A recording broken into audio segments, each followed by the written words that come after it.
Sorry everyone. मृत्यूपूर्वी कुणालची Instagram note. IPhone नाही, कौटुंबिक वाद कारणीभूत. मित्राच्या खुलाशाने तपासाला नवं वळण. कुणालच्या मनात नेमकं काय सुरू होतं? चांदगुडे कुटुंबाच्या मृत्यूचं गूढ वाढलं. संभाजीनगरच्या खवड्या डोंगर परिसरातील चांदगुडे कुटुंबाच्या दुर्दैवी मृत्यूने संपूर्ण महाराष्ट्र हादरला.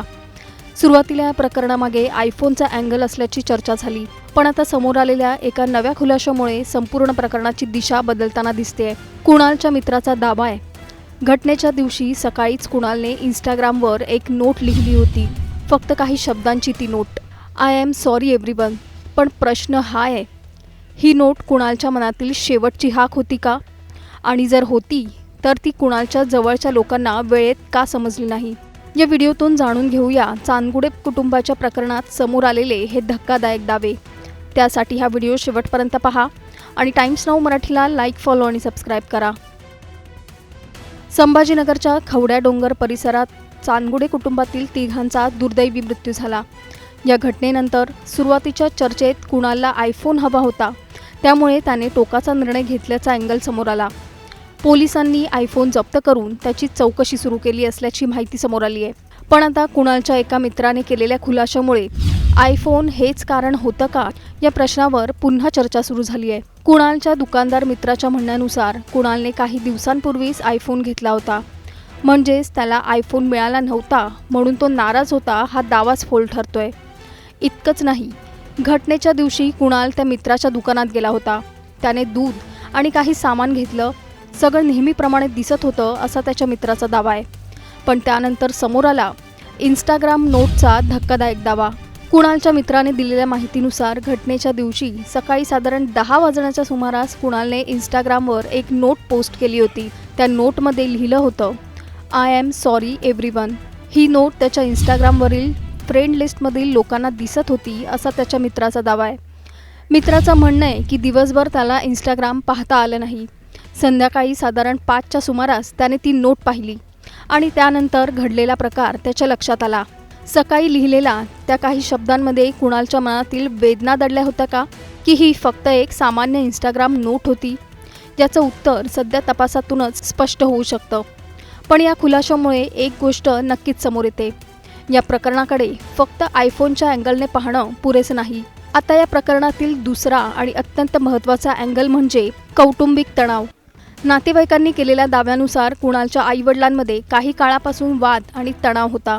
या कौटुंबिक परिस्थितीचा कुणालवर मानसिक परिणाम होत होता असा दावा करण्यात येतोय. कुणाल 18 वर्षांचा होता. तो नीटची तयारी करत होता. त्याला वैद्यकीय शिक्षण घ्यायचं होतं. 10वीमध्ये त्याला 82% गुण मिळाले होते. म्हणजेच त्याच्या भविष्यासाठी त्याने एक ध्येय निश्चित केलं होतं.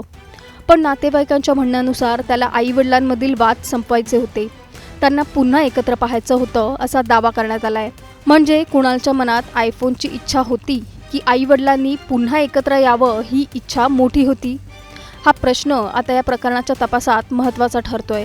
संगीता चांदगुडे यांच्या माहेरच्या मंडळींकडूनही या कुटुंबातील तणावाबाबत दावे करण्यात आले आहेत. संपत्तीच्या वादातून पती पत्नीमध्ये मतभेद होते, एकमेकांशी बोलणं कमी झालं होतं असा दावा करण्यात येतोय. मात्र हे सर्व नातेवाईकांचे दावे आहेत आणि त्यांची स्वतंत्रपणे पोलीस तपासातून पडताळणी होणं महत्त्वाचं आहे.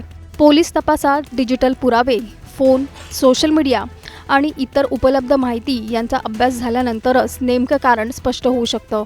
या प्रकरणातील आणखी एक महत्त्वाची गोष्ट म्हणजे चांदगुडे कुटुंबाला ओळखणाऱ्या काही व्यक्तींनी त्यांच्या दैनंदिन आयुष्यात कोणतीही असामान्य गोष्ट जाणवली नसल्याचा दावा केला आहे.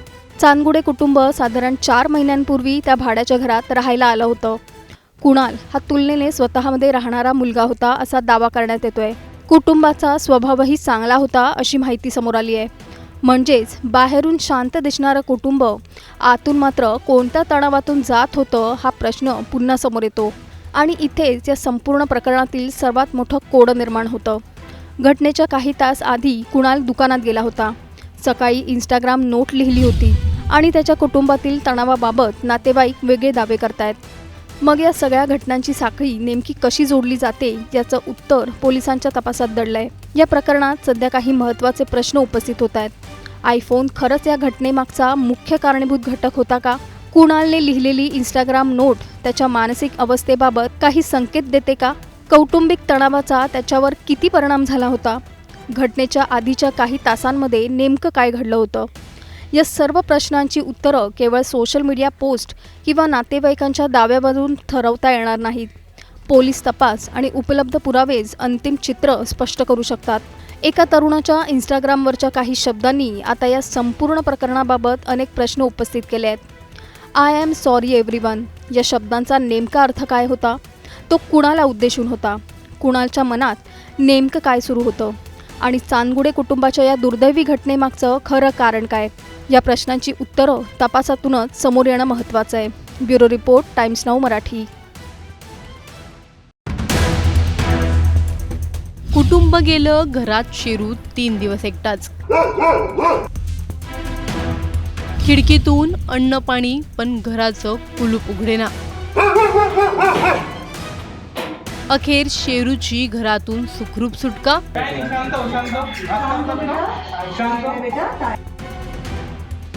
एक घर, घरात शांतता आणि त्या शांततेला चिरत 3 दिवस एकच आवाज येत होता, शेरूच्या भुंकण्याचा। ज्या घरात काही दिवसांपूर्वी कुटुंबाचा हसरा संसार होता, त्याच घरात आता हा मुका जीव एकटाच अडकला होता। त्याचे मालक परत येणार नाहीत हे कदाचित त्याला कळलंही नसेल, पण घराबाहेर कुणीच दिसत नसल्याने तो घाबरला होता। खिडकीतून बिस्किट आणि पाणी देण्याचा प्रयत्न झाला, पण कुलूप उघडता येत नव्हतं। अखेर या मुक्या जीवाच्या वेदनेची बातमी समोर आली आणि मदतीचे हात पुढे आले। 3 दिवसानंतर शेरूची सुटका कशी झाली सविस्तर जाणून घेणार आहोत या व्हिडिओमधून। व्हिडिओ शेवटपर्यंत नक्की पहा आणि टाइम्स नाऊ मराठीच्या यूट्यूब, इंस्टाग्राम आणि फेसबुक पेजला फॉलो करायला विसरू नका।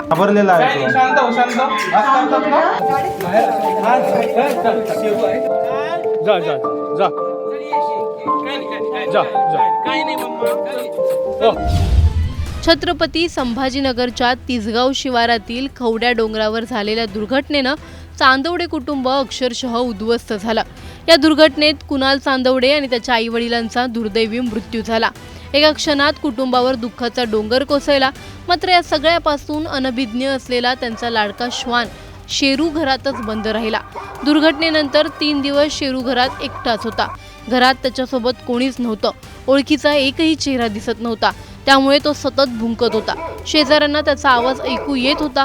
त्यांनी खिडकीतून बिस्किट आणि पाणी देण्याचा प्रयत्न केला, मात्र घराला कुलूप असल्याने त्याला बाहेर काढणं शक्य होत नव्हतं। शेजारच्यांसाठीही ही परिस्थिती अत्यंत अस्वस्थ करणारी होती। एका बाजूला चांदवडे कुटुंबावर आलेलं दुःख आणि दुसऱ्या बाजूला घरात अडकलेल्या शेरूची अवस्था। नातेवाईकही अंत्यविधी आणि इतर विधींमध्ये व्यस्त असल्याने शेरूची तातडीने सुटका करणं शक्य झालं नाही। त्यामुळे या मुक्या जीवासाठी मदतीचं आवाहन करण्यात आलं। याच दरम्यान शेरूची ही व्यथा समोर आली आणि त्याच्या मदतीसाठी आपला पेट लव्हर्स असोसिएशन पुढे आली। संस्थेच्या सदस्या बेरिल सेंचिस यांनी चांदवडे कुटुंबियांशी संपर्क साधला। अंत्यविधी आणि अस्थि विसर्जनाचे विधी पूर्ण झाल्यानंतर शेरूला ताब्यात देण्याची प्रक्रिया करण्यात येईल असं कुटुंबियांकडून सांगण्यात आलं आणि अखेर तो दिवस उजाडला। रविवारी दुपारी सुमारास आपला पेट लव्हर असोसिएशनचे पदाधिकारी चांदवडे कुटुंबियांच्या घरी पोहोचले। कुणाल यांचे आजोबा बबनराव पाटील यांनी घरात जाऊन आधी शेरूला शांत केलं, त्यानंतर त्याच्या गळ्यात पट्टा बांधण्यात आला आणि सुरक्षेसाठी तोंडाला जाळी लावून शेरूला घराबाहेर काढण्यात आलं। मात्र घराबाहेर आल्यानंतरही शेरूची अवस्था पाहून उपस्थितांचं मन हेलावलं। 3 दिवसांपासून तो बंदिस्त होता। त्याच्या आजूबाजूला त्याला ओळखीचा एकही माणूस नव्हता, त्यामुळे तो प्रचंड घाबरलेला होता आणि जवळ येणारा प्रत्येक व्यक्तीपासून स्वतःचा बचाव करण्याचा प्रयत्न करत होता। श्वानप्रेमी बेरिल सेंचिस यांच्या मते शेरूला सध्या शारीरिक उपचारांपेक्षा मानसिक आधाराची जास्त गरज आहे। अचानक घरातील सगळेजण नाहीसे झाल्याने त्याच्यावर मोठा मानसिक परिणाम झाल्याचं दिसतंय। त्यामुळे पुढील काही दिवस त्याला सुरक्षित आणि शांत वातावरण देण्यात येणार आहे। शेरूला आता साधारण 10 ते 12 दिवस महानगरपालिकेच्या जागेवर संस्थेच्या देखरेखीखाली ठेवण्यात येईल। त्याची भीती कमी व्हावी, तो पुन्हा माणसांमध्ये मिसळावा आणि त्याला सुरक्षित वाटावं यासाठी प्रयत्न केले जाणार। त्यानंतर चांदवडे कुटुंबीय किंवा एखादा श्वानप्रेमी त्याची जबाबदारी स्वीकारण्यास तयार असल्यास शेरूला त्याच्याकडे सोपवलं जाणार आहे। ज्या घरात शेरू आपल्या कुटुंबियांसोबत राहत होता त्याच घरातून आज त्याला बाहेर पडावं लागलं. पण यावेळी त्याला घेण्यासाठी त्याचे मालक नव्हते. त्याच्या डोळ्यांसमोर घर होतं, आठवणी होत्या, पण त्यांची तो वाट पाहत होता ते मात्र पुन्हा कधीच परतणार नव्हते. कधी कधी माणसाचं दुःख शब्दात व्यक्त होतं, पण मुक्या जीवाचं दुःख फक्त त्याच्या डोळ्यात दिसतं. शेरूला कदाचित आजही वाटत असेल की त्याचं कुटुंब कधी ना कधी परत येईल, पण त्याच्या आयुष्यात आता एक मोठी पोकळी निर्माण झाली आहे. मात्र या सगळ्यात एक दिलासादायक गोष्ट म्हणजे 3 दिवस घरात अडकलेल्या शेरूला अखेर मदतीचे हात मिळाले. आता गरज आहे ती त्याला फक्त आसरा देण्याची नाही, तर पुन्हा माणसांवर विश्वास ठेवायला शिकवण्याची. शेरूची जबाबदारी कोणी स्वीकारावी का? तुमच्या मते अशा मुक्या जीवांना अशा परिस्थितीत आपण कशी मदत करू शकतो? तुमचं मत कमेंटमध्ये नक्की कळवा. व्हिडिओ लाईक व शेअर करायला विसरू नका. तसंच अशा नवनवीन अपडेटसाठी आणि माहितीपूर्ण व्हिडिओजसाठी टाइम्स नाऊ मराठीला नक्की फॉलो करा.